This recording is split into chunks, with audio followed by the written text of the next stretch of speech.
Hey, Husker fans, welcome back to the Husker Big Red YouTube channel. I'm Chris Peterson of HuskerBigRed.com, and joining me, as always, is Danny Gillette of thegreatcornholio.org. We're back here for our Friday morning episode, and we definitely are expecting some recruiting fireworks this morning. By the time this is up, we may even have a commitment from Tristan Alvano, the kicker from West Side here, Omaha, and he's going to be committing this morning for Nebraska. So just wanted to get that out there. But Danny, definitely a ton of recruiting momentum. We got visitors, we have transfers, we got everything. Going to be some more fireworks this weekend.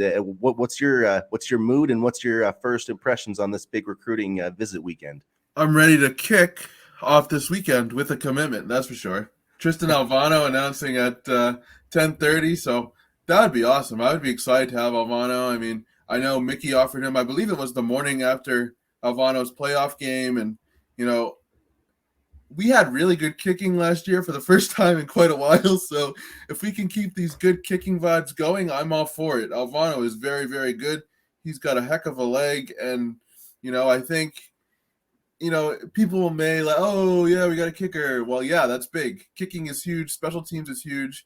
And we saw that in negative ways in past years. If we can get a strong, successful years of kicking, then I think that's a really good thing. So I'm excited for Alvano to hopefully start off the weekend. Yeah, definitely. I don't love the idea of using multiple scholarships on kickers, but you do need to have a solid kicking game. And Alvano, I think he went 5 for 5 in the championship and hit like a 48-yarder at the buzzer to win it for Omaha West Side. And I mean, that's clutch because I remember, man, like when, Alex Henry in Nebraska used to have these clutch kickers, and it was almost a weapon that, anytime Nebraska was around the 30, 40-yard line of the opponent, you knew they were going to get 3 points, and it was like automatic. And I would love to see Nebraska get back to that. And I thought that Tommy Bleekrode did a pretty solid job this year, but unless I'm mistaken, he missed a pretty big kick against Northwestern at halftime, before the half, lost that game by 3. And also I feel like we had a game-tying kick against Georgia Southern that was missed, So, I mean, you make those 2 kicks and you win those 2 games, and Nebraska's bowling this year. I mean, that really is the difference sometimes between, winning games. And I mean, you look at, a lot of teams around the country that have are playing for conference championships or are playing in these big bowl games. It's because they've won close games, and they had. I mean, look at TCU, man. If that guy misses that kick against Baylor, in that last second one, they're not in the playoff this weekend, and we're watching Alabama play Michigan or Georgia or somebody. So don't sleep on the kicker. So I really looks like all signs are pointing towards him committing this weekend, and I think it's a big get for the Huskers. And it's just strange when you think about it, too. We had Connor Culp 1 year, and he was, I think the Big Ten kicker of the year, and he had a really solid year, and then he just kind of got the yips or struggled, or I don't really know what happened, but he just didn't look the same. And so it just goes to show, how quickly, the kicking game can change and how much of, and how that is a big, impactful part of the game. And, I mean, if players want to be here and in-state players want to be here and they're good, I have no problem using as many scholarships as possible because I think there's a lot of talent. We talked about it on Wednesday coming up in these future classes, and, Alvano is, another one of those guys. I mean, yes, he's a kicker, but hey, as my friend who punts used to say, punters and kickers are people too. So, I'm excited. I think Alvano's not going to be the only guy either, I think, this weekend. And let's keep this recruiting train rolling because I am absolutely loving it. This staff is working their tails off. Yeah, I mean, Matt Rule has been a machine, and you're definitely right. I don't think it's going to be well. We have a pretty good idea. Jalen Lloyd's going to commit on Saturday, and then there's a bunch of other guys that Omar Hales tweeted last night, that they had another one, and so that's got people talking. Is that Prince? Is it Yuma Malian? Is that how his name is pronounced? I hope that's somewhat close. If it's not, I'm sorry. I'm just going by Prince. Well, yeah. Anyway, the edge rusher, a really talented edge rusher. I mean, a big time. That would be he's out of all the guys, he'd probably be one of the most excited ones I would be in terms of his talent for the future. But yeah, he's in town. He's on. He got in last night, and then the other guy I think that's kind of captured the hearts and minds of Husker fans right now is Malik Hornsby. I hear a lot of talk about this. He announced an official visit on Thursday, and everybody's talking about, what is this going to mean for Casey Thompson? What does this mean for the quarterback position? And so do you think that we'll get a commitment from Malik Hornsby this weekend? I could see it. I definitely could see it. I think people are worried that, Casey or Malik is going to replace Casey Thompson and he's going to be quarterback one right away. And I don't necessarily think that. A, we still don't know what Casey is going to do, for better or for worse. And B, I think Hornsby has a type of speed where you could use him at a position besides quarterback. Hornsby was recruited by Matt Rule. Hornsby almost went to Baylor, but then Rule left for the Carolina Panthers. He's got tremendous speed. He's a great athlete. And although he doesn't have a lot of tape at the collegiate level, I mean, he was a very good quarterback in high school. So, I think Hornsby is intriguing. I don't necessarily think he's your quarterback one, but I don't necessarily also think that you can pigeonhole him in one position. I think that type of speed can be utilized maybe, as a running back or a type of gadget player. I don't think Hornsby is the be-all, end-all at the quarterback position. And at the very least, if he does stay at quarterback, he provides depth to the room, because previous regimes have made the mistake of not getting enough depth at the quarterback room, and we've seen what a disaster, quite frankly, it's been. Yeah, I think Hornsby, I think you're right. I think he's a guy that could play, receiver. He could have kind of a wildcat role. He's only thrown 38 career pass attempts in his career, but Mike Leach, I saw some stuff where he was talking about him, and he's not the most accurate passer, but he's got a big arm and he can run. He has he runs the 100-meter dash in sub 11 seconds. So, he's got speed.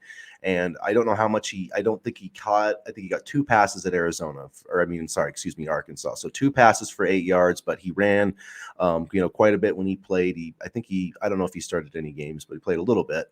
But yeah, I think he would be an interesting fit, because it seems to me that Casey Thompson's going to come back at this point, I believe, with the surgery. That's just my guess. But, it seems like if he was going to announce for the NFL, he would do that. I'm not sure how he's going to prepare for the NFL draft if he has surgery, on his shoulder, and he's not going to be ready for this spring. So I'm just going to be working under the assumption that he's coming back. And so I think that this would be a genius move if they can sell it to Hornsby to say, hey, you can come in the spring. Casey's going to be out. He's going to be trying to take mental reps, but you can take a lot of the reps for number one, which you need. You need to be developed, obviously. And then I think, maybe I don't know if there would be a competition, but it seems like that Casey would probably start, and, Hornsby would be, the backup of sorts. He could be, a running option, a wide receiver. They could find some different uses for him next year. And then in the future, if he would have an opportunity to compete for the job. And this is a guy that, was 24/7 Sports ranked him as a top 100 recruit. I think he was 200. He might have been actually 200 on the dot in the composite rankings, but he was a top 10 quarterback. He's still ranked as a top 10 quarterback in the transfer portal, just because of all the skill set that he has. And I think he would be a really good fit. And it would be nice to have someone of that talent, in the program going forward at the position.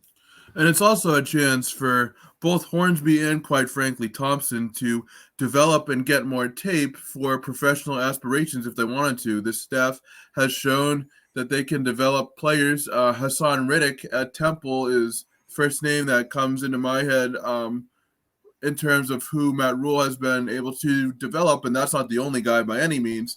But, I think it would be smart for both Thompson and Hornsby to come back to Nebraska and come to Nebraska in order to continue to develop, get that film, and especially for Hornsby, see what he can do once Thompson leaves. And my personal opinion is that it would be in the best decision for Thompson to come back, because I really don't think he got a fair shake at things under Mark Whipple. Between the line, the inconsistent play calling, and just the overall disjointedness of the offense last year, I think it would be very smart for him to come back and, see if he can have a better year with a staff that actually knows how to develop an offensive line, and hopefully a staff that can, call plays a little bit better. Yeah, and I'm not to say that Matt Rule's had a ton of superstar quarterbacks, but his quarterbacks have been productive. I mean, they've put their quarterbacks in a position to win games. And so I think I wouldn't be surprised to see Casey Thompson play well, in this offense under Matt Rule. I mean, it's a run heavy scheme. And I do think that Hornsby would be, incorporated into the offensive system, a little bit more. Maybe there was some talk of like with Logan Smothers last year, but Whipple just never wanted to run the football. So, that was never part of his calculus. But yeah, I mean, imagine, think about the speed you could have on the field with, Hornsby running like the read option with AJ Allen or with Anthony Grant or something. I mean, that would be a really interesting running option. And then if Casey Thompson did get hurt, I feel like it would give you a more legitimate. I'm not saying that Chuba Purdy is not a legitimate option, but he has to prove something. I feel like before he's given that opportunity on the field. I don't think they should just anoint him the number 2, and he's not. That's not going to happen, obviously, or they wouldn't be. If they felt good about Chuba Purdy, I don't know that they would be making these transfer portal moves, at quarterback. So I think that tells you something about not just Casey Thompson, but I think they like Casey. I think they are very questionable about the depth behind him, and I think that's why they're trying to add a guy like Hornsby, who still has 3 years of eligibility left. And I can't say I blame them, quite frankly. None of the backups in the quarterback room showed me anything to where I'm like, okay, that's the number 2 starter. I'm comfortable with this depth.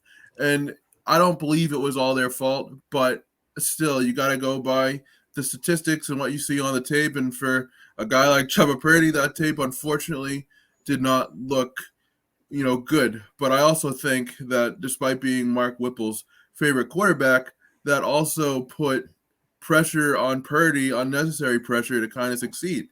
Quite frankly, I think it's sort of what Scott Frost did with Adrian Martinez, that pressure to be his guy, the guy to succeed at Nebraska, the guy because Frost was able to help bring him in. Whipple brought Purdy in.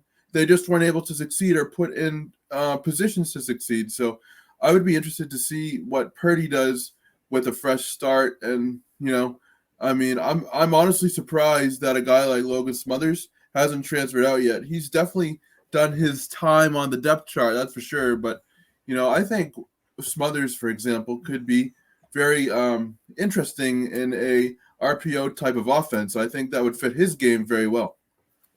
Yeah, I mean, it would fit better than the previous, I guess, last year's system, because he fit what Scott Frost, originally wanted to do in terms of being kind of the option zone read quarterback. And, I mean, you could say the same thing about Chuba Purdy. They need to throw the football better and more consistently. And like I said, I don't know if Chuba was hurt last year, when he got a chance to play, but his throwing motion and the way he threw the football did not look right, I guess. I don't know. So we'll just have to see. Maybe that was an injury with him, but I honestly, I feel like Smothers would be, better maybe as the backup, but the fact of the matter is there might not be a lot of options. I mean, Chuba, if he wants to transfer, I mean, he could potentially get a waiver with the coaching change and all that, but I don't know that teams are going to be lining up for his services. And I don't know about, Smothers either, unless they want to, drop down to, the FCS level or whatever.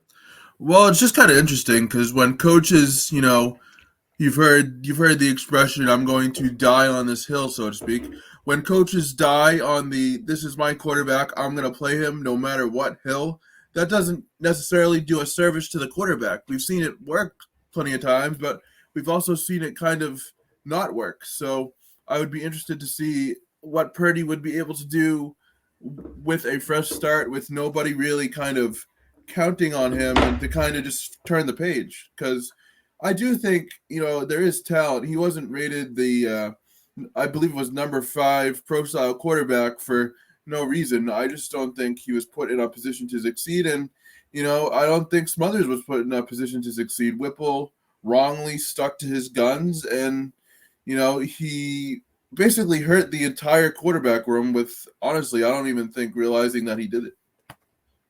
Yeah, I mean, it was really weird how, we were kind of excited about Whipple, and then he just ended up kind of flopping. But Pat Narduzzi warned us in July, too. Yeah, Pat Narduzzi said that Whipple wasn't going to run the football, and he's jealous, blah, blah, blah, this and that. Whipple made Kenny Pickett look good, but yeah, because Kenny Pickett probably had to stand in the pocket 75 times a game, and, he had good deep ball receivers, and now Kenny Pickett is in the league, and granted that offense worked at Pitt, but that's not necessarily the type of football you want to put out at Nebraska. So, to focus away, so we got obviously, Hornsby's coming in here. Who, some of the other visitors that are coming in this weekend, transfer Corey Collier from Florida, a former, 110th ranked overall safety. Chief Borders, the edge rusher, 6'5", 242 pounds. As terms of high school kids, Ramir Stewart, a top 500. We've talked about his offer list being lengthy. He's out of Pennsylvania, Philadelphia. He's coming to visit today. Or this weekend, a strong chance that Nebraska gets him. Barry Jackson, Kyron Jones, the running back they're trying to flip from North Carolina State. This kid runs a 10.4 in the He's good. 100, so he's fast. He's really good. He's fast. Nebraska's not the only team trying to flip him, but the Huskers are the team that got him on campus for a visit. And then Mason Goldman, obviously we've talked about him, the Gretna offensive lineman, ranked 1238 overall in the On3 consensus rankings, but he's a kid I think that's really come on, and I would really like to see him, commit over the weekend. I think they'll probably seal the deal here. And then, a new visitor who was kind of put on the list yesterday, Eric Fields, Oklahoma, a linebacker from Oklahoma. And it was interesting because Sean Callahan reported about all the visits, and he added it up, and Nebraska's used 31 of their has used 31 official visits, including this weekend since Matt Rule's been hired. So basically they have 10 more to use this cycle. And so basically after this weekend, the college football recruiting goes into a dead period. So there's no visits. And that's the thing with transfers too, is people are like, when are these guys going to make their decisions? Blah, blah, blah.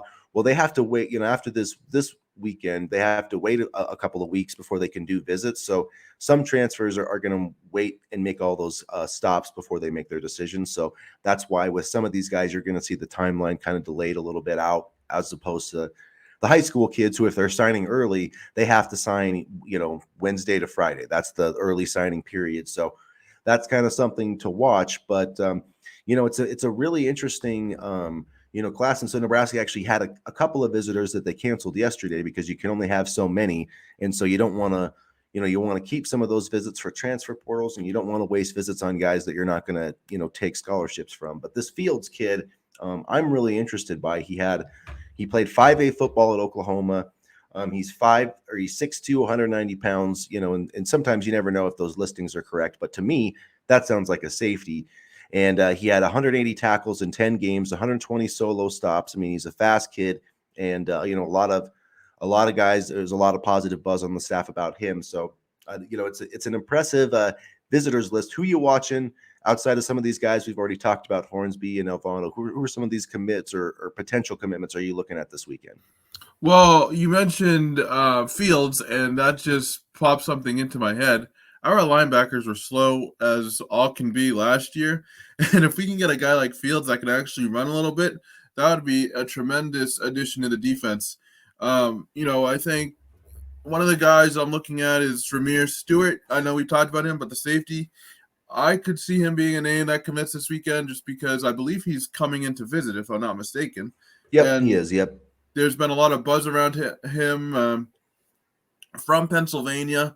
And so I think he could be a guy that commits this weekend. I think, I just blanked on his name, Uma Malin. I think we could see a commitment there, and maybe Jones. So, I think a lot of these visits are going to be tying up loose ends, and we will see commits this weekend. Maybe not as much in numbers, because last weekend there was a lot, but, we have probably Alvano coming up a little bit later today, Friday, and then I think this weekend I'm going to take a guess and say at least two commitments, because I think there's some names that that the staff has been working to get to campus and working to get to commit, and I don't think it will be a dull weekend. I'll just say that. No, I think there's going to be, a few commitments, or at least, you're going to see some guys that, are trending towards that way. Sometimes they might not actually make the announcement until, next week. There's definitely a bunch of guys, I'm watching Chief Borders is a name, and Collier, because I feel like Borders, is another he's a guy that I feel like could play in kind of a Caleb Tanner role of being an outside linebacker and then also kind of working as an edge, kind of being a true hybrid between the two positions. And I feel like, this defense is going to need some of those guys. Collier is a guy who, was a cornerback coming out of high school, was listed as a cornerback, played safety. So he could be somebody as a nickelback that, this team does, I feel like they have solid cornerbacks in Newsome and Hartzog, but you need more depth. There hasn't been a lot of depth with the guys kind of tested behind them. So Same thing, a linebacker too. Yeah. Yep.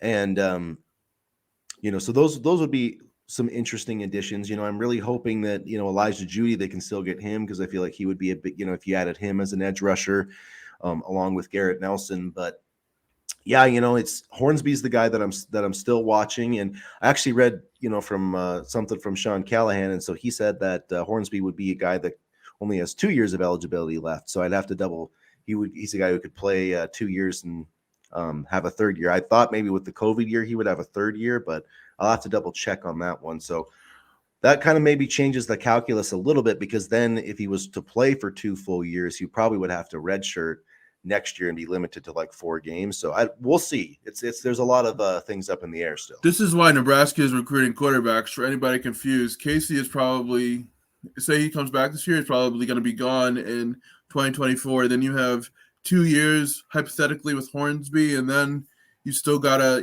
fill the quarterback room. So although Casey may be the starter if he comes back, and that's almost a guarantee, you still need to have a plan for when Casey leaves. And I know that's kind of foreign to the Nebraska football program because they never really planned out the quarterback room too well, but this is what you do. And, getting a guy like Hornsby in does not mean he'll be the day one starter. It may mean he's just a depth piece. It may mean he'll be in certain packages, but you never want to get to a point where you're stuck with no quarterbacks.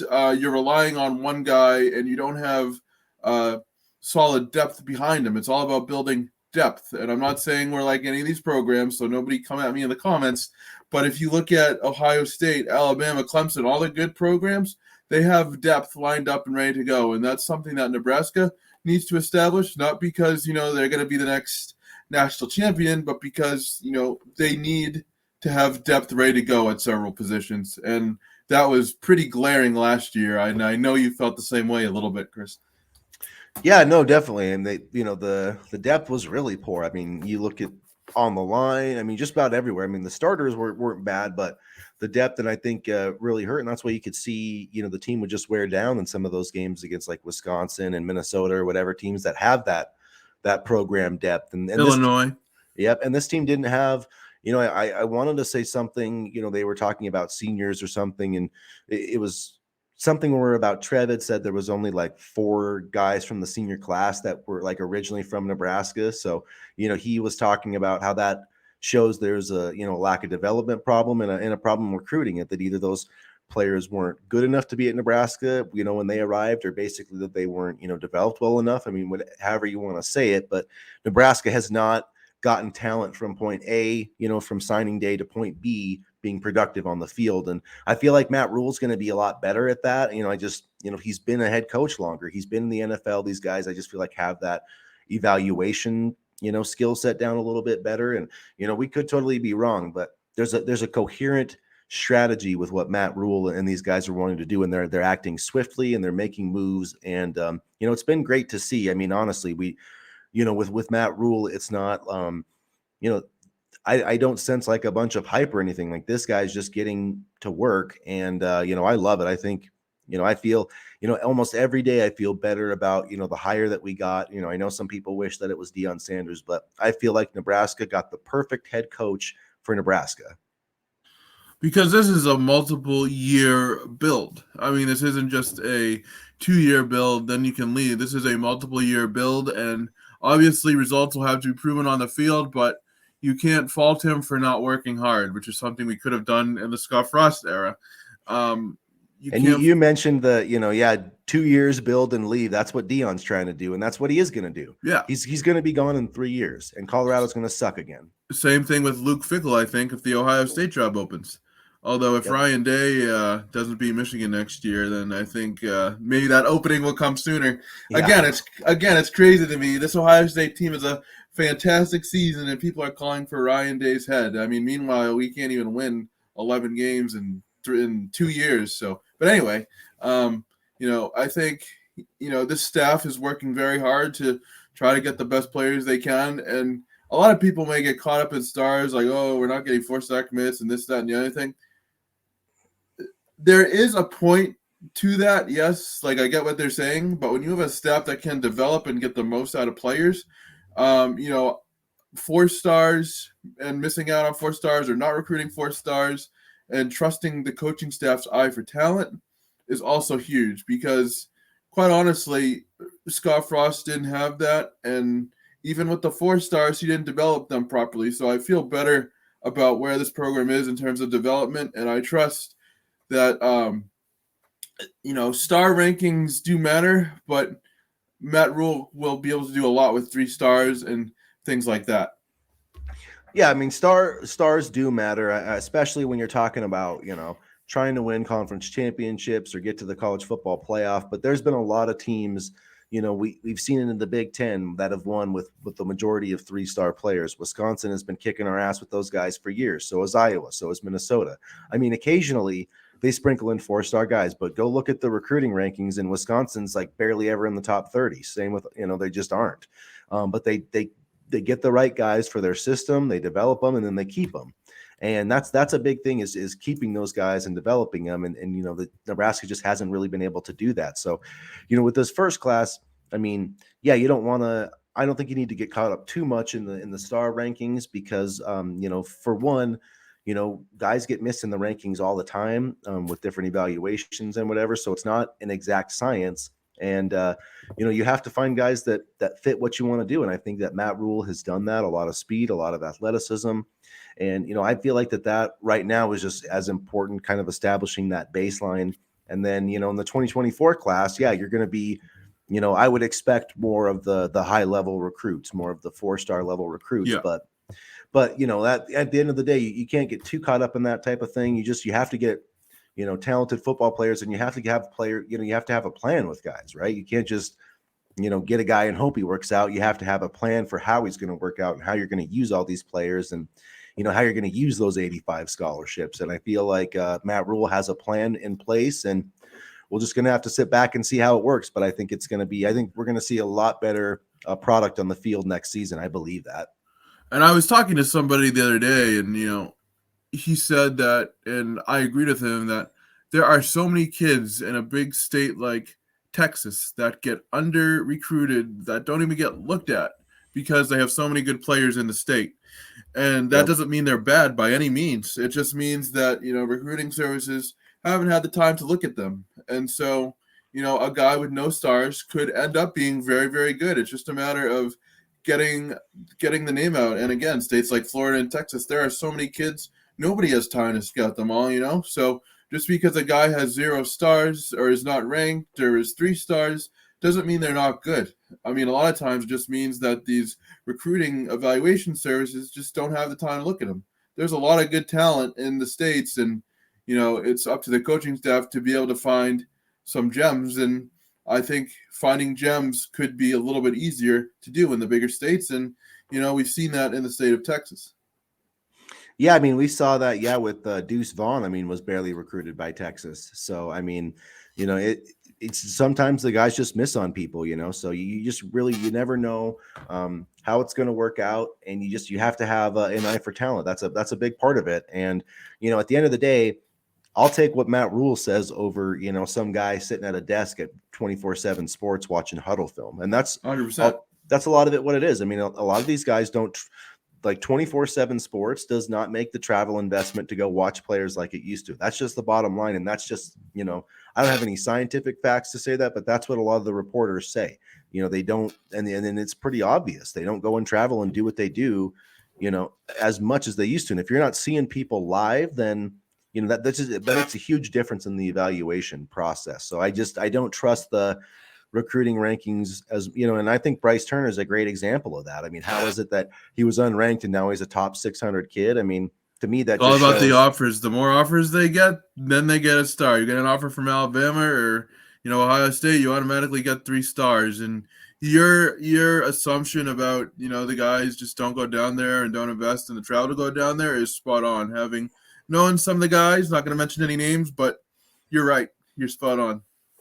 So, just to me, it's like, they see him commit to Nebraska, then they're like, oh, we better watch. And then they, look at the film, then they're like, oh, this guy should be ranked. So, I mean, you see that type of thing all the time. And, I think that they do respect certain coaches. And I think we'll see that Matt Rule is going to be one of them. So, yeah, it's going to be an interesting, it's hard to say how many commitments total like this weekend, but I think we're going to see a few. I don't know if they'll all be announced by like Sunday. It might be, bleeding into Monday or whatever, but I think we're going to have a pretty good idea because, signing day is Wednesday. So I feel like before signing day, I guess I'll just preface it with this: either on signing day or before signing day, I think they're going to get the following commitments, if I can remember them all. I'm going to say Tristan Alvano is going to commit today. Mason Goldman will commit within the next week. Lloyd's going to commit on Saturday. Prince William Amalian's going to commit. I think Ramir Stewart's going to commit. I think they're going to get that Fields, that linebacker from Oklahoma. I think they're going to get him. So let's see. That's going to be 6 in the 2023 class. And then I do think I'm going to say Cameron Leonard too. I feel like they're going to be able to get him locked up. I know he's visiting somewhere else this weekend, or at least that's what he said in an interview with On3, but I don't know where that is. But I just feel like there's no real not viable, but just Nebraska makes the most sense to me. Nebraska's been there. He would fit this system, I feel like. And so those are, I feel like those are the 7 guys. I think I counted off 7. I feel like all 7 of those guys could be joining this 2023 class, which would give it a pretty solid number. Into the 20s. And this coaching staff has done a good job of, keeping guys in the 2023 class that were already committed. Yes, we lost Malachi. Yes, we lost Omarion Miller, but I always thought those were Mickey Joseph recruits. I always thought they would go where Mickey would go, or now, Mickey's not really going anywhere. But, I think Matt Rule's done a good job of keeping this class together while adding his own flair. And I'm going to be really excited to see what he does with the 2024 class with the full year under his belt. And, I really feel very positive about the direction that the program is heading in. And to touch on Mount, so yeah, I didn't include Malachi Coleman, and I think he's going to sign late. I'm a little more up in the air. I still feel good about Nebraska's chances. Like I said, I think there's a lot of things in Nebraska's favor. He's been to Nebraska a ton. He's got, the family really loves Nebraska. He's from Nebraska. I feel like he's got much more NIL marketability at Nebraska.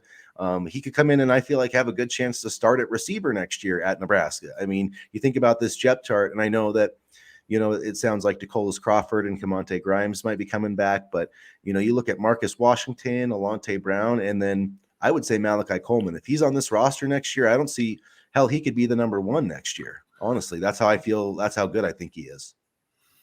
It's funny because somebody tweeted out that Crawford and who's the other one again? I'm blanking. Camonte Grimes. Camonte Grimes might be coming back, and a certain writer got so mad and actually DM'd. I actually know the guy that this writer DM'd, but it's just funny because some of these reporters get so mad when you talk about Callahan. I wasn't gonna mention any names, but yeah. Well, I just saw him on he put that out. Yeah. Yeah. Oh yeah. No big surprise there. Am I right? But it's just so funny. Some of these writers get so mad that writers or fans and stuff actually do their homework and are invested in this stuff like we are, and that they can't break the scoop first. So, I won't say anything else because it's not appropriate for the stream. But needless to say, I'm not surprised from Sean Callahan.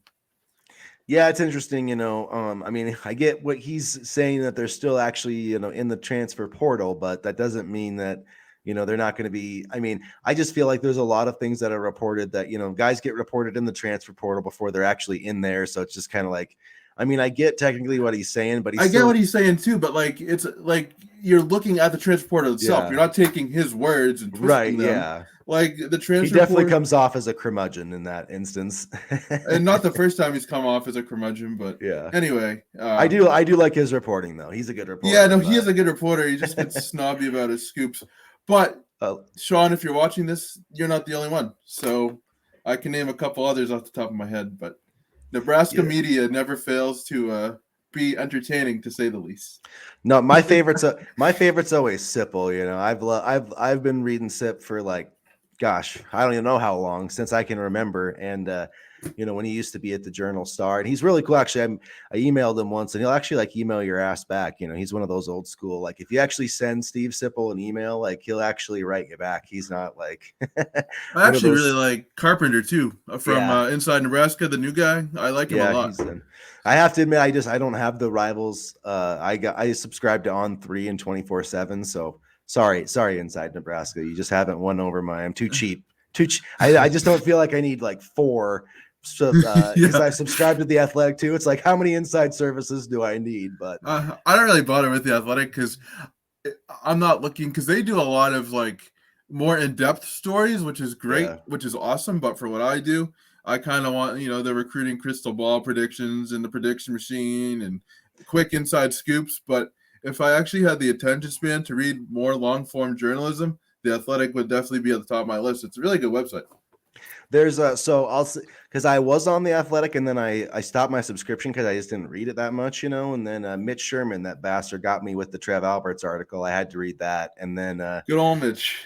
Yeah, so then so I literally, because they had the thing for like $1, so I was like, shit, I can pay $1 for this article. That's why they do it.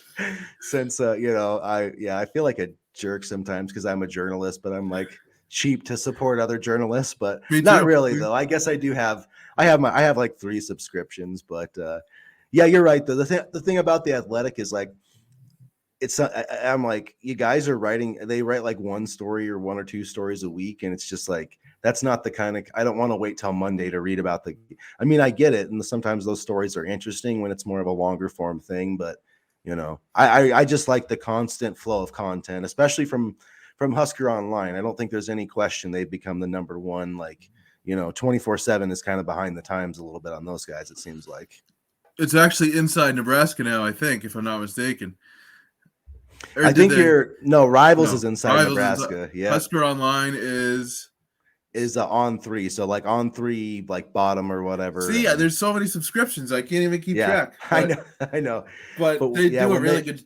Good. Yeah, well, just when they got Sipple, that's when I was like, well, I had to go there now. So I'm with you wherever you go, Sip. I'm where you. Yeah, it is actually the On3 prediction machine. I think On3, they have the best. They're the only rankings that basically consider all of the, because 24/7 is still kind of snobby with their composite. I know they include On3, but that's why there's a little bit different.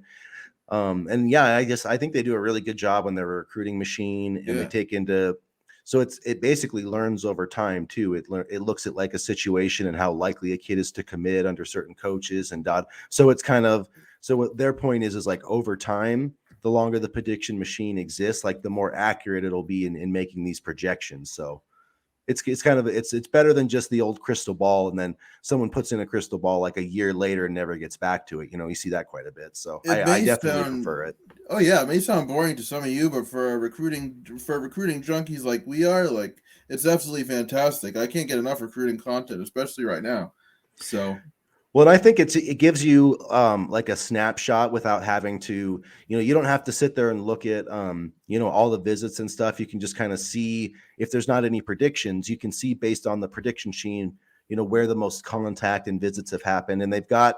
If you click on the recruiting portal, not to be an advertiser for them, but it shows like, all the visits and everything, whether they're official or unofficial. And so it just makes our jobs easier to find the information and give it to all you people who are watching our show. Cause I know some of you probably aren't watching recruiting information like 24/7 like we do. So and if you probably have an actual life.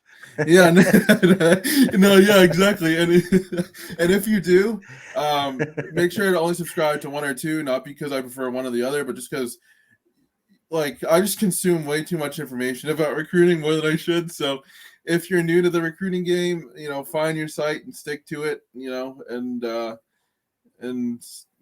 that gives you an idea of all of this information. And so there was our inadvertent pitch to go sign up for recruiting websites. But that's also why you should follow us here at the Husker Big Red YouTube channel and huskerbigred.com, thegreatcornholio.org, because there's a lot of news that gets out there. And what I like to do is basically say, what this news means and kind of breaking it down, and what all these visits and commitments and all that stuff, having that debate. So that's a lot of them. Yep, that's what we're here to do, and that's what we're going to keep doing, folks. So make sure you like the videos, get into the comment section. We've had barely anybody even call us stupid, so really appreciate that. And make sure that you hit that subscribe button for the Husker Big Red YouTube channel so you don't miss any of our content. We're going to cover recruiting a ton. We're going to have a ton of season content.